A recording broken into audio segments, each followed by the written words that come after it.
Greetings and good day, everybody. Welcome to day 4, week 1, day 4 of your DTM entrepreneur training. Wonderful job. Once again, you've made it back here, fulfilling your commitment to yourself. And you know what I think? I think that that's absolutely dope. I'm Juanine Young. I'm your do-it-yourself business online coach, and it is definitely my pleasure to be that. Today is your day 4 training of being an entrepreneur. It's a self-paced training. It's another easy day as we're winding down to close out the week before we start with a big blast next week. So I'm really excited about that. But the first thing you want to do, as usual, is log into your do-it-yourself business online portal. So that's DIYbusinessonline.com. And then you want to log in to your account. Once you log into your account, then you will go to your training tab and follow on through until you get to your WorkWeb training.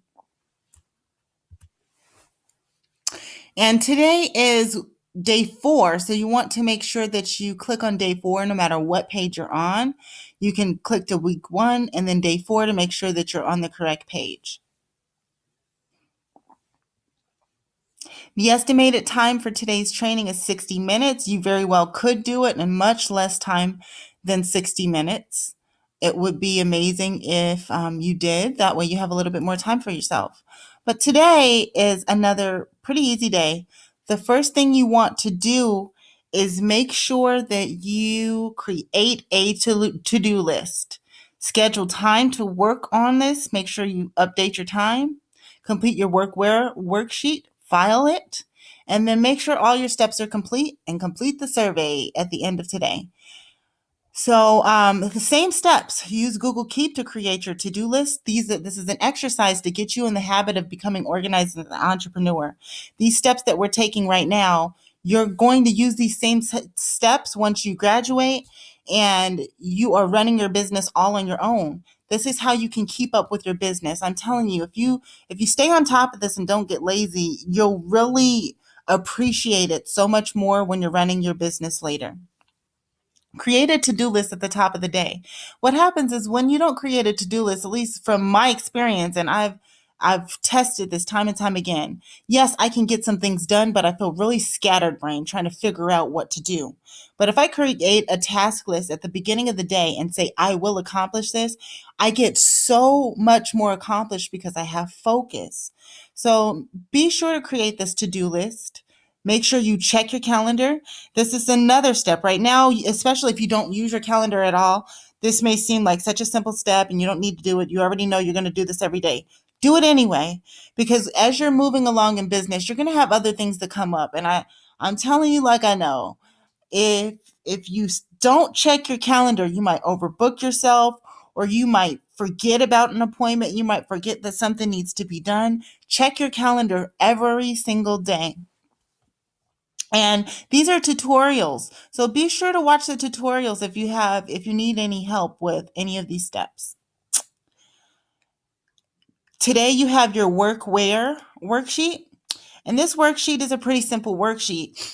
This worksheet is to help you visualize, which we're going to get into next week, doing more visualization and actually organizing your products and your services, knowing where they're at and how you're going to build up to them. So we have spirals. We're going to go around to some of the things that might seem like we touched on again, but we're going to dig deeper into each phase and each step that we go through with building your business. But right now, you need to get in mind, where am I actually going to work my business? So you might say, okay, I know I'm going to use my computer, but where are you going to do it? You need to, if you have a set place in mind, kind of like if you're working for someone else, you have a desk. They don't have you moving around to different places every day. They say, you're going to work here. Even if you're working on machines or whatever it is, it's a designated place for you to do your work. You know where you're going. And that way in your mind, you have a system. So know where you're going to do your work. Are you going to work it in your bedroom? Are you going to work it in the kitchen? Are you going to work it in the dining room? Are you going to go to the library and work? Are you going to go to a friend's house and work? Are you going to go find a business center? Where are you going to work your business? And you can choose wherever you want. Like how I got to where I'm at right now, I was working for corporate America. And then one day I decided that I was working from home 90% of the time. And overnight, they wanted me to change my whole lifestyle. And I was like, oh no, I love working from home. And I put it out in my mind then that I wanted to become an entrepreneur and I wanted to work from home. And I had a place that I would work. I would either work in my living room or my dining room table. So, and now a lot of times I'll work in my bedroom because I have a nice view from my bedroom window. And I like to work next to windows and it's quiet, especially if I have other people coming in and out of the house. That way I'm not disturbed.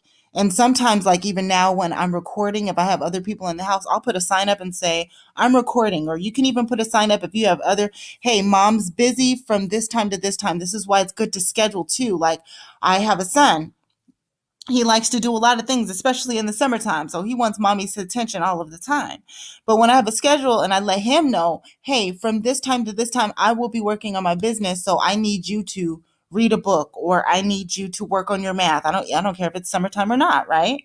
I need you to draw or paint or go play with your friend outside where I can see you, depending on the age of your child, from this time to this time. That way you're setting expectations, even if it's a family member, a loved one, or partner. Let them know I'll be working on my business from this time to this time. That way, everybody knows how to work around you or support you in what you're doing. But choose where you're going to work, and what time you're going to work, and what type of working conditions make you want to work. Like, I love being next to a window because sunshine really makes me happy. And when I'm happy, I can work all day and all night. Being in a basement where there's no windows is not encouraging for me to work. So I like to work next to windows. I like to work next to where I can hear birds singing all day. So I'd like there to be trees or bushes around where I'm working at. Or really warm places. I don't like being cold when I'm working. So these are and I like to listen to music. So I want to be somewhere where I can hear my music and I don't always like to put headphones in my ears. I want to give my ears a break from having direct sound going into them like that. So these are things you want to find out so you can set yourself up for success. That's this exercise. It's only just these two parts to the worksheet today, work where, and file your worksheet after you complete it into your Google Drive. Check your list and then complete the survey, please. And that is it for day 4. So thank you so much for watching your day 4 training overview. And I will look forward to sending you your training tomorrow. God bless you.